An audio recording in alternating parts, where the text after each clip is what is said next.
Teaching की तरफ लेकर के चलूँगा, क्योंकि जो सीखना है वो काफ़ी लर्न किया आपने। मेरे ख्याल से हम लोग जीवन भर लर्न करते हैं, लेकिन कई लोगों का मसला ऐसा होता है कि वो लोग सोचते हैं कि जब तक स्कूल डेज़ है तभी तक सीखना चाहिए, सीखने का विषय ख़त्म हो गया, स्कूल ख़त्म हो गया, अब हमें सीखने की ज़रूरत नहीं है। तो सीखना और सिखाना ये दोनों पैरेलली चलने वाली चीज़ें हैं, क्योंकि जो हम चीज़ सीखते हैं वो हम चीज़ डुप्लीकेट करने की तरफ ज़रूर जाते हैं, सिखाने की तरफ ज़रूर जाते हैं। डुप्लीकेशन का टॉपिक इसमें आएगा जो मैं नेक्स्ट वीक आप लोगों को बताऊंगा, लेकिन आज मैं टीचिंग टेक्निक्स के बारे में बताऊंगा कि आप अगर सिखा रहे हैं तो आपको किन किन इंग्रेडिएंट्स की ज़रूरत होती है, इसका महत्व क्या है, आप कैसे सिखा सकते हैं। ये सभी चीज़ें मैं आज आपको एक अलग पॉइंट ऑफ व्यू से, एक अलग पर्सपेक्टिव से समझाने की कोशिश करूँगा। आप लोग थोड़ा सा गौर कीजिएगा, क्योंकि सिर्फ मैं आपको सिखा रहा हूँ ऐसा नहीं है, आप लोग जाकर के रोज़ हज़ारों लोगों को सिखा रहे हैं। तो ये सिखाने के विषय में कितनी महारत चाहिए और कौन कौन से टॉपिक्स हैं मैं आपको बताने की कोशिश करता हूँ। आप देखिए कि कॉन्सेप्ट ऑफ टीचिंग जो है, हमने हमेशा स्कूल में मास्टर जी का डंडा देखा है, हाथ में किताब देखी है, यही हमने देखा है कि पढ़ना लिखना मतलब स्कूल डेज। लेकिन ऐसा नहीं है। शिक्षण एक ऐसी प्रक्रिया है जिसमें एक व्यक्ति दूसरे व्यक्ति को सिखाता है या निर्देश देता है। आप इसे यूँ समझिए कि आज भी मैं और आप किसी न किसी को सिखाते हैं या निर्देश देते हैं, इसी को शिक्षण कहा जाता है, इसी को टीचिंग कहा जाता है। शिक्षण को अगर कक्षा की स्थिति में देखें तो शिक्षार्थियों को निर्देश देने का कार्य माना जाता है। जो आप निर्देश देते हैं, इंस्ट्रक्शंस देते हैं, क्योंकि देखिए इस वक्त मैं आपको बता रहा हूँ तो मैं कुछ चीज़ें सिखा रहा हूँ, लेकिन मैं सिर्फ स्टूडेंट्स को सिखा रहा हूँ ऐसा नहीं। आप लोग एक टीचर्स ट्रेनिंग में बैठे हुए हैं, आप वो टीचर्स हैं जो जाकर के आज कम से कम 4-4 लोगों को भी अगर सिखाएंगे तो 4000 लोगों को आप सिखाने वाले हैं। तो ये सीखने और सिखाने का जो इंस्ट्रक्शन देना है, एक दूसरे को निर्देश देना है, यही शिक्षण की अवधारणा है। आगे बढ़ते हैं। मैं आपको बताना चाहता हूँ कि इस शिक्षण की अवधारणा में कुछ स्किलफुल चीज़ें आपको चाहिए होंगी। शिक्षण का कौशल भी चाहिए होगा। तो शिक्षण के कौशल को आप यूँ समझिए कि शिक्षण कौशल वह प्रक्रिया है जिसमें एक शिक्षक सब कुछ या तो मौखिक रूप से सिखाता है, इस वक्त मैं आपको मौखिक रूप से भी सिखा रहा हूँ, लिखित और ब्लैक बोर्ड के उपयोग से करता है। आज ब्लैक बोर्ड पे लिखने का समय नहीं मिलता है हमें, क्योंकि स्कूल बंद हैं, मैं कोई फिजिकल सेमिनार में आपके सामने नहीं आ सकता, ब्लैक बोर्ड का भी इस्तेमाल नहीं कर सकता, लेकिन हाँ डिजिटल प्लेटफॉर्म का यूज़ कर सकता हूँ मैं। तो मैं आपको डिजिटली सिखाने की कोशिश कर रहा हूँ। तो इस वक्त आप देखिए आपके स्क्रीन पर ये चीज़ें दिखाई दे रही हैं। तो मौखिक रूप से भी बोल रहा हूँ और आपको स्लाइड्स के माध्यम से भी दिखा रहा हूँ। तो डिजिटली आप देख रहे हैं, मौखिक रूप से देख रहे हैं, शायद आप लिख रहे होंगे या आने वाले टाइम में अगर आप किसी को सिखाएंगे, आज जाएंगे किसी के पास तो शायद मार्कर और पेन लेकर के जाएंगे, आप ब्लैक बोर्ड पर भी लोगों को सिखाएंगे, चौक का इस्तेमाल करेंगे। तो जिस तरह से कोई भी सिखाता है वह वास्तव में शिक्षण कौशल पर निर्भर करता है, जो भी उपयोग किया जा रहा है। मतलब आप जो भी टेक्निक यूज़ कर रहे हैं, चाहे वो मौखिक, लिखित, ब्लैक बोर्ड, डिजिटल, यही सभी टेक्निक्स को शिक्षण का कौशल कहा जाता है। इसमें आप कितने महारथी हैं ये आपकी मदद करते हैं, ये सभी कंटेंट्स मदद करते हैं आपको चीज़ों को सिखाने में। और शिक्षक करता क्या क्या है, चलिए मैं आपको बताता हूँ। जब आप जाएंगे तो आप क्या क्या करेंगे। आप जब किसी को सिखाते हैं तो आप जैसे टीचर स्कूल में प्रश्न पूछता है तो आप प्रश्न भी पूछते हैं, मैं आपसे प्रश्न भी पूछता हूँ। कई बार विजय पंडित सर आपसे पूछते हैं कि बताइए आपको क्या सवाल है, जयंत सर बोलते हैं कि बताइए आपको क्या पूछना है। तो कक्षा में जब सिखाया जाता है तो प्रश्न पूछा जाता है, उदाहरण दिया जाता है, यहाँ पर भी दिया जाता है, प्रदर्शन करने के लिए बोला जाता है। यस, मैं प्रेजेंटेशन करता हूँ, आप भी करते हैं कभी कभी प्रेजेंटेशन। कोई एक्सपेरिमेंट करना हो कि चलिए किसी सवाल का जवाब देना, आप बताइए आप बताइए आप बताइए, तो बिल्कुल प्रयोग भी करते हैं हम यहाँ पर। कठिन विषयों की व्याख्या करना, बिल्कुल एक टीचर जो है वो कठिन शब्दों की, कठिन टॉपिक्स की, विषयों की व्याख्या भी करता है। कोई टफ टॉपिक आपको नहीं समझ में आता तो देखिए यहाँ पर बिल्कुल उस चीज़ को क्लैरिफाई करने की कोशिश की जाती है। छात्रों को उत्तेजित करता है जो सिखाता है, बिल्कुल आपको मोटिवेट किया जाता है, इम्पल्सिव किया जाता है और आप खुद हाथ खड़ा करके आगे आते हैं कि हाँ मुझे भी पूछना है, मुझे भी बताना है। आपको प्रश्न भी दिए जाते हैं। बिल्कुल एक अच्छा टीचर जो होता है वो प्रश्न भी देता है, क्योंकि टीचिंग का ये मेन काम होता है क्वेश्चंस ज़रूर दिए जाना। आप देखिए आपको आज भी डायरी लेकर के बैठने के लिए बोला गया है कि आप लिखिए, शायद किसी दिन आपसे पूछ भी लिया जाए। चीज़ों का प्रतीक, उचित दृष्टिकोण के साथ हाव भाव और आसन का उपयोग करें। मतलब आपको बोला जाता है कि आप लेटिए नहीं, फिजिकल पोस्चर अच्छा रखिए, कपड़े लत्ते अच्छे पहन करके बैठिए, अच्छी एनर्जी में रहिए। तो ये सभी चीज़ें आपको गाइड की जाती हैं। तो टीचिंग में ये सभी चीज़ें आती हैं। प्रतिक्रियाएँ, आपकी जो रिस्पॉन्सेज होते हैं उसके हिसाब से आपको सुदृढ़ीकरण किया जाता है। मतलब आपको सिखाया जाता है। कभी कभी आपको अलग अलग रोल निभाने के लिए भी बोला जाता है। कभी आप होस्ट बन जाते हैं, कभी आप एक अच्छे प्रेजेंटर बन जाते हैं, कभी आप बिल्कुल न्यू कमर बन जाते हैं। तो ये सभी चीज़ें टीचर करवाता है। और कभी कभी टीचर जो होता है बिल्कुल शांत भी रहता है कि चलिए आज मैं सुनने के लिए आया हूँ, आज मैं बोलूँगा कुछ भी नहीं। तो ये सभी चीज़ों का बड़ा महत्व है। एक टीचर को ये सभी चीज़ें करनी पड़ती हैं। तो बीइंग अ टीचर, अगर आप किसी से बातचीत कर रहे हैं तो आपका मकसद सिर्फ बोलना नहीं है, ये सभी भूमिकाएं निभाना है, जिसमें इतने सारे पॉइंट्स है। तो आप इन सभी पॉइंट्स को अगर फॉलो करते हैं तो ये आपकी भूमिकाएँ हैं, ये आपको समझ में आनी चाहिए। मैं आपको ये भी बताना चाहता हूँ कि इन सभी गतिविधियों को कक्षा में एक शिक्षक द्वारा व्यवस्थित और योजनाबद्ध तरीके से किया जाता है। देखिए, जो भी चीज़ें सिखाई जाती हैं सिस्टमेटिक तरीके से सिखाई जाती हैं। सुबह का सेशन शुरू होता है, जूम मीटिंग पर आप आते हैं, जैन सर आकर के इंट्रोडक्शन देते हैं, विजय पंडित सर आते हैं, ये सब चरणबद्ध तरीके से रोज़ किया जाता है। तो ये सिखाने की विधि है। तो आप भी जब किसी के पास जाते हैं, डायरेक्ट 2250 रुपये 32 लाख वाली जुमले पर मत आ जाया कीजिए। आप उसको चरणबद्ध तरीके से उस क्रम में लेकर के जाइए, तो वो शायद सीखेगा और आप अपनी बात को उस तक पहुंचा पाएंगे। तो आप इस सीखने सिखाने के प्रोसेस में थोड़ा सा योजनाबद्ध तरीके से कीजिए। तो अगर इन सभी गतिविधियों में आप पार्टिसिपेशन करते हैं और ये जो मैंने आपको ऊपर बताया कि आपको जो एक्टिविटीज़ करनी होती हैं सवाल पूछने से लेकर के लास्ट तक, तो ये सभी चीज़ें जो हैं इन्हीं को ही शिक्षण कौशल कहा जाता है। तो अगर आप ये सारी स्किलफुल चीज़ें यूज़ कर रहे हैं और आप अपने स्टूडेंट्स को, आप अपने स्टाफ को या फिर आप अपने लोगों को सिखाने के लिए यूज़ कर रहे हैं, तो आप बिल्कुल शिक्षण कौशल को इस्तेमाल कर रहे हैं। चलिए, शिक्षण कौशल के इम्पोर्टेंस को भी समझिए आप, क्योंकि शिक्षण कौशल जो है वो उसका इम्पोर्टेंस क्या है। अभी मैं आपको कुछ बताऊं तो आप यूं समझिए कि शिक्षण कौशल एक शिक्षक के मुख्य कारक हैं। अगर आप as a teacher, as a trainer आप किसी को कुछ भी सिखा रहे हैं, एज अ लीडर आप कुछ भी सिखा रहे हैं, तो आपका जो मुख्य काम है, आपका स्किल जो है वही आपकी गतिविधियों को भी परिभाषित करता है, क्योंकि जैसा आपने सीखा है वही तो आप सिखाएंगे। तो अगर आप स्किलफुल हैं तभी आप स्किल्स को कंटिन्यू कर सकते हैं। क्या पढ़ाया जाना चाहिए और कैसे पढ़ाया जाना चाहिए। आप जब अपने किसी भी प्रोस्पेक्ट को समझाते हैं या आप अपने बच्चे को समझाते हैं, आप अपनी वाइफ को समझाते हैं, तो क्या समझाना है और उसे कैसे समझाना है। अगर आप एक इंटेलिजेंट ट्रेनर हैं, इंटेलिजेंट लीडर हैं, इंटेलिजेंट टीचर हैं, तो आपको ये समझ में आना चाहिए कि आप अपने स्टूडेंट को क्या पढ़ा रहे हैं और उसको कैसे पढ़ाया जाना चाहिए, ताकि उसके भेजे में बात ठीक से घुसे और उसको ठीक से समझ में आ जाए। और एक अच्छा एटमॉस्फेयर बनाना भी एक टीचर का ही काम होता है। आप जब कहीं पर भी जाते हैं तो माहौल बनाते हैं या नहीं बनाते, क्योंकि अगर आप माहौल नहीं बनाएंगे तो फिर जो स्टूडेंट है ना वो पढ़ेगा नहीं। माहौल की बड़ी महत्वता होती है। आजकल तो स्कूल में देखिए ऑडियो विजुअल स्टडीज़ होती हैं।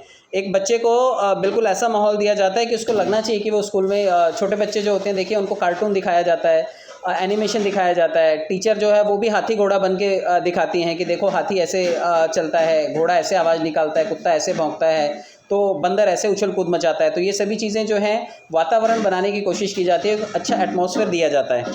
आप इसके अलावा देखिए कि अगर शिक्षण कौशल के बिना बात करें तो शिक्षण जो है वो नीरस हो जाता है। तो अगर आप किसी को भी कुछ बता रहे हैं, अगर आप एटमॉस्फेयर नहीं बनाएंगे ना, तो वहाँ पर बड़ा बोरिंग वाला हिसाब किताब हो जाएगा। कई बार देखिए अक्सर स्टूडेंट उसी सब्जेक्ट में बोर होते हैं जिसके टीचर को खुद में इंटरेस्ट नहीं होता, अपने सब्जेक्ट में इंटरेस्ट नहीं होता। तो अगर आप किसी से भी मिलते हैं, आपसे मिलने के बाद वो आदमी बड़ा खुश होता है, तो आप यूँ समझिए कि आप बड़े रसहीन आदमी हैं। आपके साथ कोई भी मिलेगा तो उसके जीवन में उसको लगता है कि बड़ा मज़ा आ रहा है, ये आदमी एनर्जेटिक है, इसके साथ बातचीत करनी चाहिए। लेकिन अगर आप बोर हैं तो स्टूडेंट जो है वो बोर हो जाएंगे, जिसको आप सिखा रहे हैं वो भाग जाएगा आपसे। छात्र शिक्षण और शिक्षण प्रक्रिया में भाग नहीं लेंगे, ना तो छात्र पढ़ेंगे और ना ही आपकी ये जो शिक्षण प्रक्रिया है इसमें पार्टिसिपेशन करेंगे। अगर कक्षा में अच्छा महसूस ही नहीं करते तो उन्हें पढ़ाना भी अर्थहीन होगा। अगर आप खुद बोर हो रहे हैं तो कितनी भी अच्छी बात विजय पंडित सर बताएं या मैं बताऊं या कोई भी आकर के बताए, अगर आप बोर हो रहे हैं तो आपको बिल्कुल मज़ा नहीं आएगा, पढ़ाना बेकार हो जाएगा, आपसे कुछ भी पूछा जाएगा आप बता नहीं पाएंगे। आजकल जो है गतिविधि आधारित शिक्षण किया जा रहा है। मतलब जो भी एक्टिविटीज़ है ना, एक्टिविटीज़ बेस्ड आजकल एजुकेशन होता है और सब कुछ बच्चों के लिए होता है, सब कुछ स्टूडेंट्स के लिए होता है। देखिए विजय पंडित सर कोई वो नहीं चीज़ सिखाते या फिर इन सभी सेशंस में वो नहीं सिखाया जा रहा है जो हमें अच्छा लगता है। ये सभी वो चीज़ सिखाई जा रही हैं जिससे आपकी बेटरमेंट होगी, आपके अंदर स्किल्स आएंगे, आप जाकर के फील्ड में अच्छा काम कर पाओगे। तो ये सभी चीज़ें स्टूडेंट्स को ध्यान में रख करके, जो इस टाइम मीटिंग में पार्टिसिपेंट्स हैं, इन सभी को ध्यान में रख करके वो कंटेंट बनाया जाता है कि आप सभी लोगों को उस चीज़ से फ़ायदा होना चाहिए। क्योंकि जब तक आपके फ़ायदे की चीज़ नहीं होगी तब तक आपको मज़ा कैसे आएगा। इसी तरह जब आप किसी भी प्रॉस्पेक्ट के पास जाते हैं तो कई बार आप अपने फ़ायदे की बात कर रहे होते हैं, वो सामने नीरस प्रतिक्रिया दे रहा होता है। आपको उसके फ़ायदे की बात करने, मैं हमेशा बात करता हूं कि हमेशा प्रोडक्ट नहीं, प्रोडक्ट की फ़ीचर्स के बारे में बात कीजिए और फीचर से भी ज़्यादा उसके बेनिफिट के बारे में बात कीजिए कि ये बेनिफिट किसी सामने वाले के जीवन में क्या परिवर्तन लाएंगे। तो इसी तरह जब जिसको आप सिखा रहे हैं या जिसको आप बता रहे हैं, जो आपका प्रॉस्पेक्ट है, अगर उसके बेटरमेंट के लिए, उसके बेनिफिट के लिए आप चीज़ें डिस्कस कर रहे हैं तो डेफिनेटली वो आप में इंटरेस्ट ज़रूर लेगा। तो टीचिंग की ये कुछ चीज़ें थी।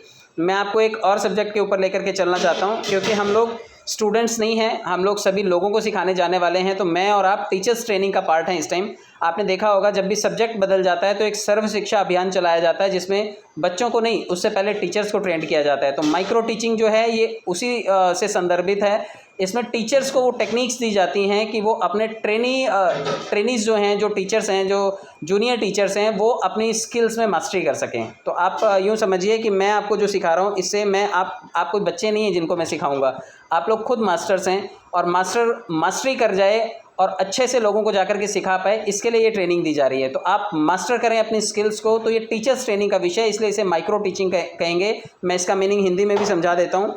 माइक्रो टीचिंग एक ऐसी प्रक्रिया है जिसमें एक छात्र शिक्षक, इस टाइम आप छात्र शिक्षक हैं, आप छात्र नहीं हैं मेरे, आप शिक्षक हैं लेकिन ट्रेनिंग सेशन में हैं, और या प्रशिक्षु शिक्षक, मतलब आप ट्रेनिंग ले रहे हैं। एक कम समय में छात्रों की कम संख्या के साथ में एक संकीर्ण और विशिष्ट शिक्षण कौशल पर जोर देने के साथ पढ़ाने का अभ्यास करता है।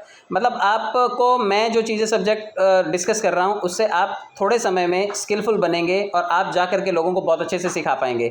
तो ये टीचर्स ट्रेनिंग का सेशन चल रहा है, इसलिए इसे माइक्रो टीचिंग कहते हैं। माइक्रो टीचिंग के कुछ स्टेप्स हैं, मैं आपको आगे समझाने की कोशिश करता हूँ, आप इसे चरणबद्ध तरीके से समझिए।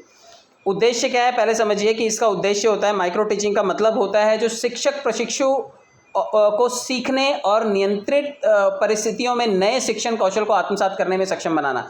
मतलब आप जो नई शिक्षण नीति आई है, क्योंकि देखिए अभी आप सब्जेक्ट बदल गया हमारी वेबसाइट बदल गई है, हमारे पास कंटेंट बदल गया है, जितना भी टॉपिक्स थे वो बदल गए हैं, उनमें आने वाले जो स्ट्रक्चर से, स्लैब से पैसों का मापदंड था वो सब बदल गया है। तो जब तक ये आपको नहीं सिखाया जाएगा, आप इसे आत्मसात नहीं करेंगे, तो कहीं पर भी जाकर के आप उसे ठीक से प्रेजेंट नहीं कर पाएंगे। तो आपको सिखा करके आप उसको आत्मसात करें, ये हमारा पर्पज़ है। दूसरा उद्देश्य, शिक्षक प्रशिक्षुओं को कई प्रकार के शिक्षण कौशल में निपुण बनाना। शिक्षण कौशल में निपुण बनाने का मतलब है आपके अंदर वो सारी टेक्निक्स होनी चाहिए कि आप प्रॉब्लम सॉल्व कर सकें, आप अपने व्यक्तित्व को डेवलपमेंट कर सकें, आप क्वेश्चन को हैंडल कर सकें, आप लोगों को नए नए पॉइंट ऑफ व्यू से समझा सकें। तो ये आपको स्किलफुल बनाने के लिए सेशन है, जिसमें आपके पास सारे के सारे दंड फंद छंद होने चाहिए, अस्त्र शस्त्र ब्रह्मास्त्र सब कुछ होना चाहिए। आपके तर्कश में हर वो तीर होना चाहिए कि कस्टमर या कोई भी प्रोस्पेक्ट आपसे सामने से कोई भी सवाल कर ले तो आपके पास उन सभी चीज़ों का जवाब हो। एक टीचर ऐसे ही होता है, वरना बच्चे उसे फंसा देते हैं। कोई भी छोटे से सवाल पे बच्चे अटका देंगे और कहेंगे कि मास्टर जी का पोपट हो गया। तो मास्टर जी का पोपट कभी नहीं हो सकता, क्योंकि मास्टर जी पहले ट्रेनिंग लेते हैं। तो आप पहले ट्रेंड हो रहे हैं, तो आप अपने स्किल्स को शार्प कर रहे हैं। और एक है कि शिक्षक प्रशिक्षुओं को शिक्षण में आत्मविश्वास हासिल करने में सक्षम बनाना। आप जितने भी लोग हैं यहाँ पे, कई लोग देखिए माइक ऑन करके भी बोल नहीं पाते, लेकिन यहाँ पे हम सब का यही एक ऑब्जेक्टिव है। हमेशा मैं बताऊँगा ऐसा नहीं है, विजय पंडित जी बताएंगे ऐसा नहीं है, या जैन जी आकर के बताएंगे, अमिताभ जी बताएंगे, ऐसा बिल्कुल भी नहीं है। आपको भी अपने अंदर आत्मविश्वास बढ़ाना होगा, और अगर आप ऐसा करेंगे तभी आप इस शिक्षण पद्धति को आगे कैरी फॉरवर्ड कर पाएंगे। ये मंच कोई सिर्फ मैं सिखाऊंगा ऐसा नहीं है, ये मंच आप लोगों का है। आप लोगों में से बड़े सारे ऐसे शिक्षक आएंगे सामने जो इस मंच को गाइड करेंगे, और बहुत सारे, मतलब कम से कम सुबह आप 1000 लोगों की लाइफ को परिवर्तित करेंगे। तो सोचिए आपका आत्मविश्वास होना कितना ज़रूरी है। आत्मविश्वासी बनने के लिए आपको इस सारी ट्रेनिंग का हिस्सा बनने की ज़रूरत है। आगे मैं आपको बताता हूँ कि इसका साइकिल कैसे होता है। माइक्रो टीचिंग का एक साइकिल है। आप इसे यूँ समझिए कि माइक्रो टीचिंग करने के लिए आपको पहले प्लान करना पड़ेगा, फिर सिखाना पड़ेगा, फिर फीडबैक लेना पड़ेगा, फिर रीप्लान करना पड़ेगा, फिर रीटीच करना पड़ेगा, फिर रीफीडबैक लेना पड़ेगा। तो ये आप इसका स्क्रीनशॉट ज़रूर ले लीजिएगा, क्योंकि आपके लिए काम आएगा। आप कोई भी चीज़ प्लान करें और उसके बाद उसको सिखाएं। तो मैं आपको इसके स्टेप बाय स्टेप समझाने की कोशिश करता हूँ। आप देखिए कि माइक्रो टीचिंग साइकिल के 6 चरण हैं। 6 चरण में सबसे पहला जो है वो योजना बनाना, जो मैंने आपको बताया, प्लान करना। उसके बाद टीच करना, प्रतिपुष्टि करना, पुनः योजना, फिर से सिखाने, फिर से प्रतिक्रिया। तो इनको एक एक करके समझते हैं हम लोग। ये इसका साइकिल है, आप इसे देख लीजिए। इस तरह का ये इसका साइकिल है, इस तरह का क्रम है, और ये इसी क्रम में चलती हैं ये चीज़ें। तो जब आप किसी चीज़ को प्लान करेंगे तभी आप उसको सिखा पाएंगे। तो प्लान करके सिखाने के लिए आप कितना मिनट का समय दिया ये भी देख लीजिए, फिर फीडबैक कितने मिनट लेना है, फिर रीप्लान कितनी देर तक करना है, और फिर रीटीच कितनी देर तक करना है। तो इस साइकिल को मैं आगे एक्सप्लेन करता हूँ आपको। तो सबसे पहली चीज़ है योजना बनाना। तो योजना का मतलब है सूक्ष्म शिक्षण चक्र। आपको किसी भी विषय के बारे में संबंधित सामग्री का चयन करना। मतलब आज जब किसी के पास जाते हैं कोई भी टॉपिक पे बात करने के लिए, अब हमारे पास तो टॉपिक एक ही है, पर्ल वाइन के बारे में हम लोग बात करने के लिए जाते हैं, लेकिन आप किसी भी MLM फील्ड से हो सकते हैं, आप कोई भी शॉपकीपर हो सकते हैं, बिजनेसमैन हो सकते हैं, आप स्टूडेंट भी हो सकते हैं, आप हाउसवाइफ हो सकती हैं, प्रोफेशनल लेडी हो सकती हैं, ये सभी आपकी फील्ड हैं।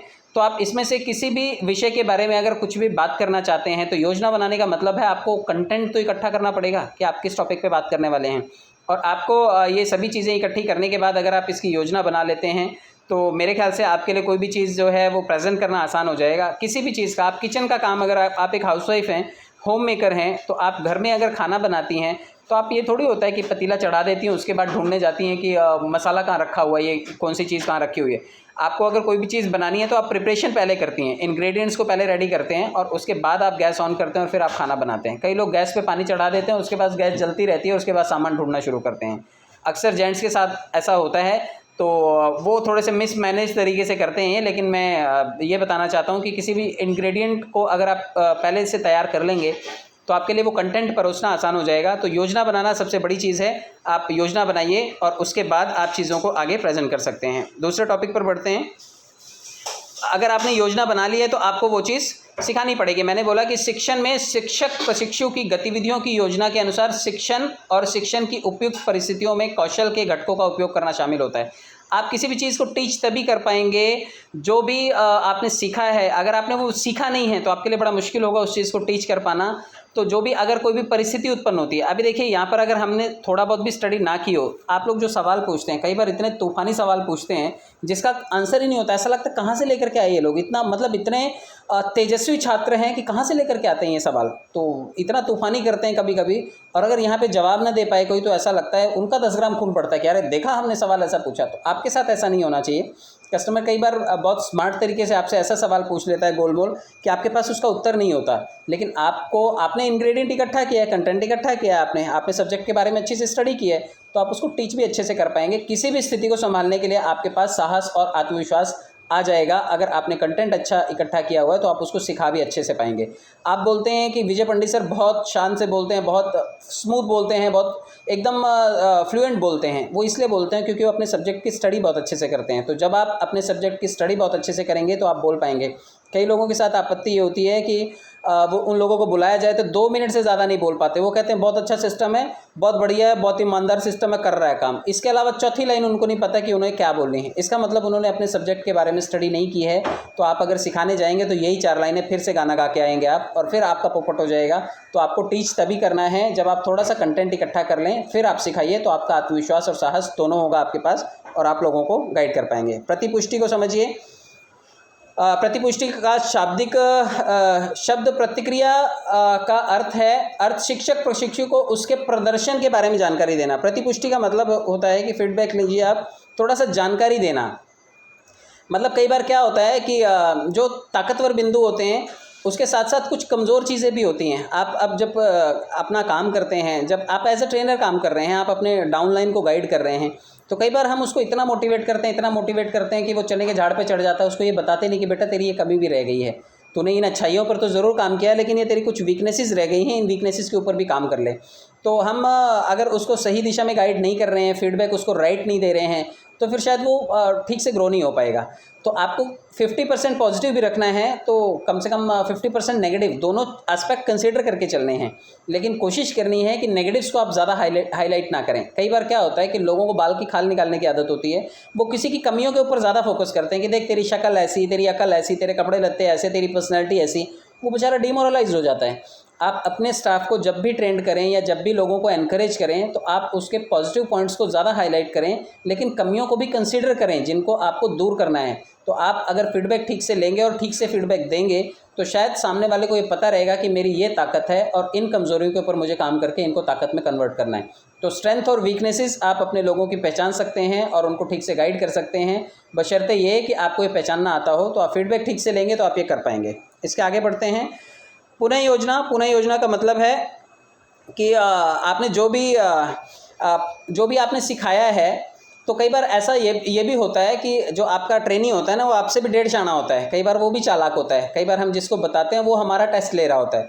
तो आपको ये देखना है कि कई बार वो अच्छी बातें ही बताएगा। आपके आंखों पे भी ऐसा चश्मा पहना देगा कि आपको भी लगेगा नहीं यार सच में बहुत अच्छी बातें बता रहा है ये। तो आपको ये भी देखना है कि जो वो अच्छी बातें आपको बता रहा है उसके अलावा कुछ वो चीज़ें हाइड कर जाता है। तो आपको, अगर आप अच्छे शिक्षक हैं, आप अच्छी तरह से ट्रेंड करने वाले टीचर हैं, तो आपको उसके नेगेटिव पहलुओं की तरफ भी ध्यान देना है। कई बार मुंह से पॉजिटिव बोलने वाले हमें लगता है बड़ा पॉजिटिव है, और मन मन से पता चलता है कि यार यही आदमी जो है ना वो बड़ा नेगेटिव अंदर से करप्ट है। एक्चुअली वो डरा हुआ है, उसने अपने स्किल्स के ऊपर काम नहीं किया हुआ, इसलिए वो घबरा रहा है, इसलिए वो अपनी कमियों को छुपाता है और अच्छा अच्छा बोलता है। कई बार वो लोग लाउड भी बोलते हैं। जो लोग अपनी कमियों को छुपा रहे होते हैं वो बड़ा तेज़ तेज़ बात करने की कोशिश करते हैं और वो अपने आप को प्रूफ करने की कोशिश करते हैं जो मैं बोल रहा हूँ वही सही है। तो आप इसके लिए थोड़ा सा पुनः योजना आपको बनानी है कि ठीक है, इसने जो चीज़ें मुझे बताई वो ठीक हैं, लेकिन जो चीज़ें इसने नहीं भी बताई हैं वो भी मुझे सुननी है। जैसे आप कभी प्रॉस्पेक्ट के पास जाते हो, जब वो बोलता है कि मेरे पास पैसा नहीं है, तो क्या आप ये बात सुनते हो? आपको ये बिल्कुल नहीं सुनना चाहिए। सेल्स की फील्ड में ये सिखाया जाता है कि कस्टमर की एक तो पहली बात, किसी भी बात पे भरोसा नहीं करने का। वो जो भी बोलता है वो अपनी मर्ज़ी से बोल रहा है, आपको उस पर भरोसा नहीं करना है। जब वो बोलता है कि मैं घर पर ही नहीं हूँ, तो कौन भूत रहता है क्या घर पर? वो खुद ही है घर पर, लेकिन आपको टालने के लिए बोल रहा है कि घर पर कोई नहीं है। वो बोलता है कि परसों आओ, कल आओ। वो बोलता है कि नहीं मुझसे नहीं हो पाएगा, मैं अभी पैसे नहीं दे पाऊँगा। अरे भाई, घर में कोई इमरजेंसी आ जाए तो क्या आज पैसे नहीं निकलेंगे? बिल्कुल निकलेंगे। इसका मतलब हमने डिमांड नहीं क्रिएट की जिसकी वजह से वो पैसे दे सके। हमारी बातों में उतनी वैल्यू नहीं थी, हमारी बातों में उतना दम नहीं था। तो आप थोड़ा सा पुनः योजना बनाइए और उसको गाइड कीजिए और स्ट्रेंथ के साथ साथ उसकी वीकनेसेस को भी अपग्रेड कीजिए। वीकनेसेस को दूर करने के लिए, हाँ, वीकनेस बढ़ाने के लिए नहीं। फिर से सिखाइए। रीटीचिंग का मतलब होता है कि जो भी छात्रों का समूह, आपने जिसको भी कुछ भी पढ़ाया है, अगर सब्जेक्ट बदल जाता है तो आप डायरेक्ट जाकर के किसी को नहीं पढ़ा सकते। अभी देखिए, जैसे सब्जेक्ट बदला है, हमारा पूरा वेबसाइट बदल गया है, पूरे कंटेंट्स चेंज हो गए हैं, तो इस वक्त डायरेक्टली क्या आप जाकर के किसी को सिखा रहे हैं? बहुत दिनों से प्लान प्रेजेंटेशन के पीडीएफ तैयार किए जा रहे हैं। अभी जाकर के विक्ट्री स्कूल ने वो चीज़ तैयार कर ली है।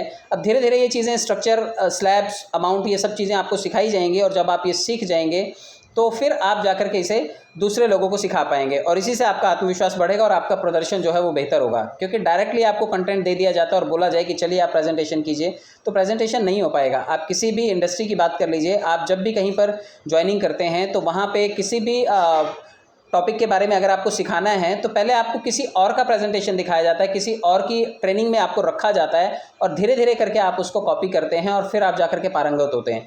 तो फिर से सिखाने का मतलब यही है कि अगर आपका कोई भी स्टाफ, कोई भी ट्रेनी अगर ठीक से नहीं सीख पा रहा है तो आप उसे फीडबैक लीजिए और ये 5-6 चरण आप फॉलो कीजिए, योजना बनाइए फिर से, और आप फिर देखिए आप उसको जब सिखाएंगे तो शायद वो उस चीज़ को ठीक से कैरी फॉरवर्ड कर पाएगा।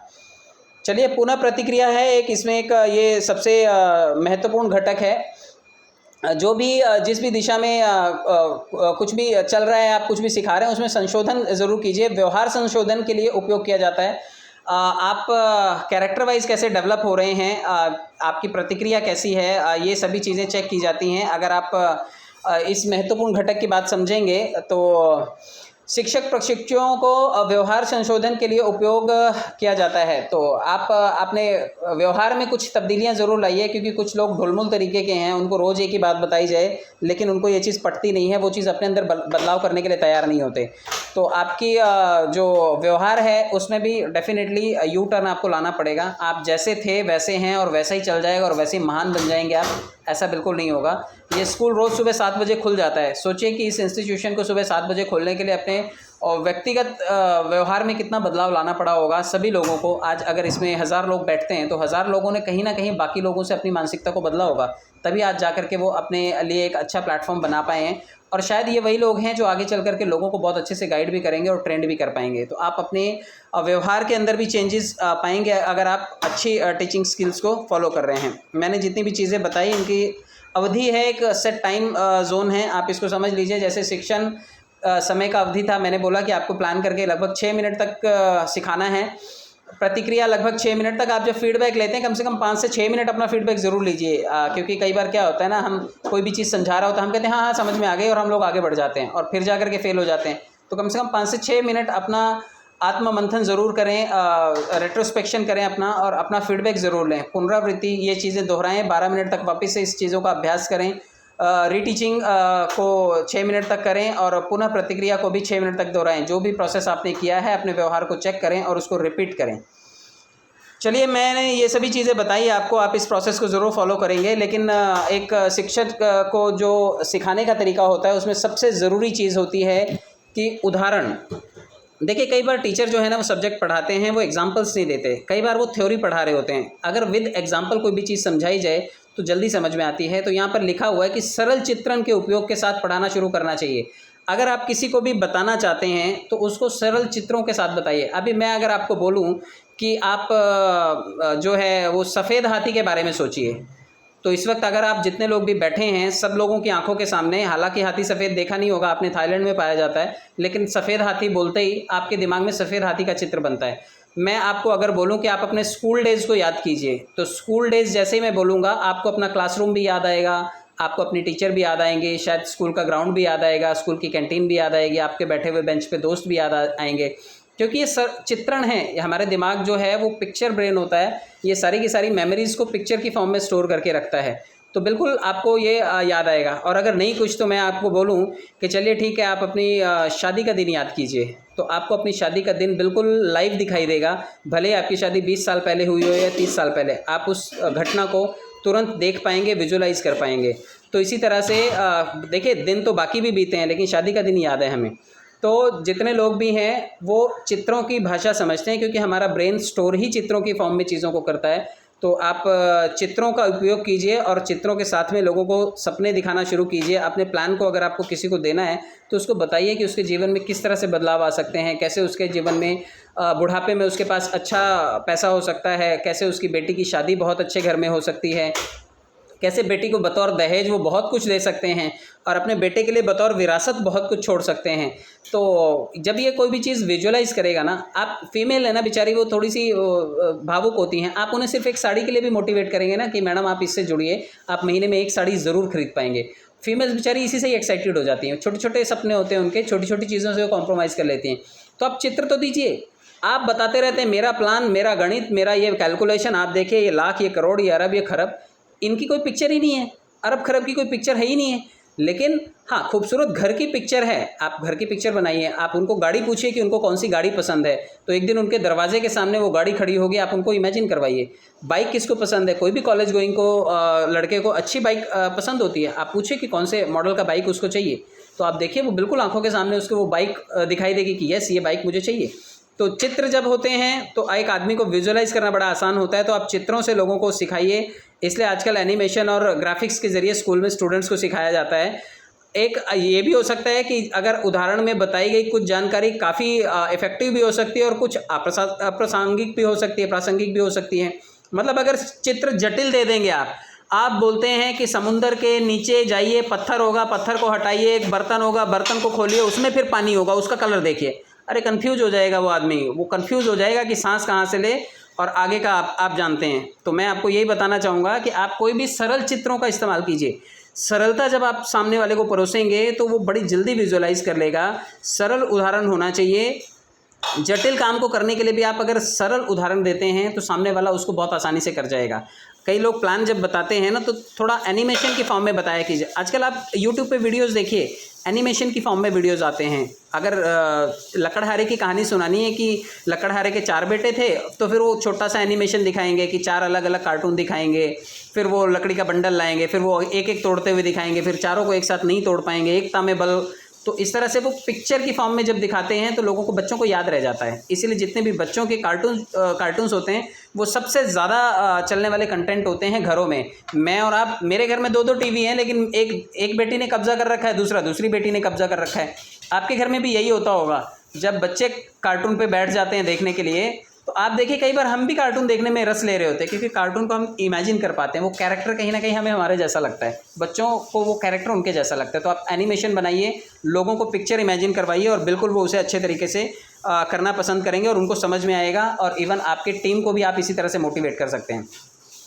जब आपने सब कुछ समझा दिया है, अब मैंने सब कुछ समझा दिया है, तो आप सामने वाले से भी कुछ उदाहरण ले लिया कीजिए। कई बार जब यहाँ पे बताने के बाद फीडबैक लिया जाता है कि चलिए आप इसी टॉपिक के बारे में फीडबैक दीजिए, तो लोगों के पास एग्जाम्पल ही नहीं होता, क्योंकि उन्होंने शायद ध्यान ही नहीं दिया होता।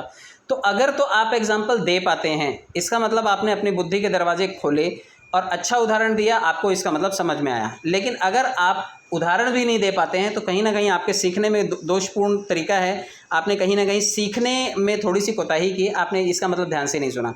तो आप उदाहरण ज़रूर सामने वाले से पूछिए कि जो मैंने समझाया वो आपको कितना समझ में आया, आपको कौन सा एग्जाम्पल समझ में आया, कैसे रिलेट कर पाए आप। तो जब आप इस तरह से सवाल जवाब करेंगे और उनसे उदाहरण मांगेंगे तो वो बता पाएंगे कि उनकी लाइफ में आपके सिखाने से क्या बदलाव हुआ और कौन सा एग्जाम्पल वो दे रहे हैं। तो इन सभी चीज़ों से आप सामने वाले के जो फीडबैक है वो समझ सकते हैं। तो मैंने आपको बताने की कोशिश की कि अच्छी शिक्षण मॉडल होना चाहिए हमारा, हम लोगों को अच्छे से सिखा पाएँ। तो उसमें रणनीतियाँ बनाइए, तकनीकों का इस्तेमाल कीजिए, नई नई शिक्षण विधियों को आप उसमें शामिल कीजिए। कैसे सिखाना है, आपके पास डायरी है, आपके पास नोटबुक है, आपके पास बुक है जो विक्ट्री स्कूल शायद थोड़े दिनों में बना लेगा, मैं भी बना लूँगा, शायद वो है आपके पास। लेचा पेचा करके मत बताइए, पता चला एक पेपर जेब में रखते हैं, कभी उसके ऊपर लिखते हैं, कभी नीचे लिखते हैं, कभी कॉर्नर में लिख करके आप हज़ारों करोड़ का प्लान समझाते हैं। नहीं, आपके पास थोड़ा सा अलग अलग विधियाँ होनी चाहिए कि आप उसको PDF के थ्रू समझाते हैं, वीडियो के थ्रू समझाते हैं, ऑडियो के थ्रू समझाते हैं, खुद लिख करके समझाते हैं, कैसे समझाते हैं, आपके पास विधियाँ होनी चाहिए।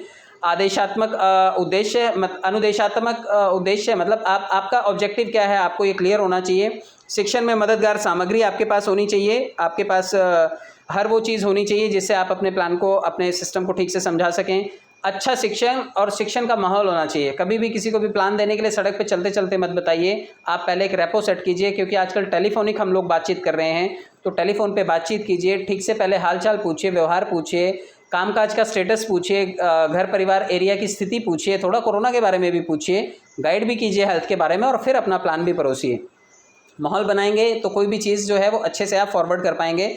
और छात्रों के लिए सीखने की स्थिति का निर्माण भी कीजिए। मतलब आप जिन्हें बता रहे हैं, अगर उनके बुद्धि में आपने पहले स्पेस नहीं तैयार किया, मतलब जैसे ग्लास भरा हुआ है, अगर आप उसे खाली नहीं करेंगे तो आप उसमें कुछ भर नहीं पाएंगे। तो थोड़ा सा, कई बार कई लोग कचरे से भरे होते हैं, दुनिया भर के प्लान्स कर करके थक चुके होते हैं, तो कई बार थोड़ा सा उनका कचरा जो है वो हटाना भी है, और कचरा हटाएंगे तो एकदम स्टेबल हो जाएगा वो आदमी। खाली पात्र में भरा जा सकता है, भरे पात्र में भरना असंभव होता है। इसलिए कोशिश कीजिए कि पहले जो भरे भराए लोग हैं उनको थोड़ा सा खाली कीजिए। लोग डायरेक्ट प्लान भेज देते हैं और बोलते हैं कि हाँ मैंने भेजा था, तुमने देखा क्या, ज्वाइन कभी कर रहे हो, और वो सामने वाला ब्लंटली मना कर देता है, स्ट्रेट फॉरवर्ड मना कर देता है। तो आप थोड़ा सा सीखने की स्थिति बनाइए पहले, शायद एक दो बार आपको ऐसे ही करना पड़े, हालचाल से करना पड़े। तीसरी बार आप गुंजाइश बना लेंगे कि आप उसको जो कुछ भी बताएंगे वो सुनने और समझने की स्थिति में होगा। तो लर्निंग और टीचिंग के बारे में आज मैंने टीचिंग के बारे में बताया, और मेक श्योर मैं अगले हफ्ते आपको डुप्लीकेशन के बारे में ज़रूर बताऊँगा। तो कुछ स्टेप्स हैं मैंने ये तैयार किए थे, होप सो आपके ये काम आएँ, और अगर आप इनमें से कुछ भी फॉलो कर पाएंगे तो शायद आप अपने लिए स्थितियाँ अच्छी निर्माण कर पाएंगे, और एक बेहतरीन टीचर की तरह, एक बेहतरीन शिक्षक की तरह आप लोगों को ट्रेन कर पाएंगे। बहुत बहुत धन्यवाद आप सब लोग।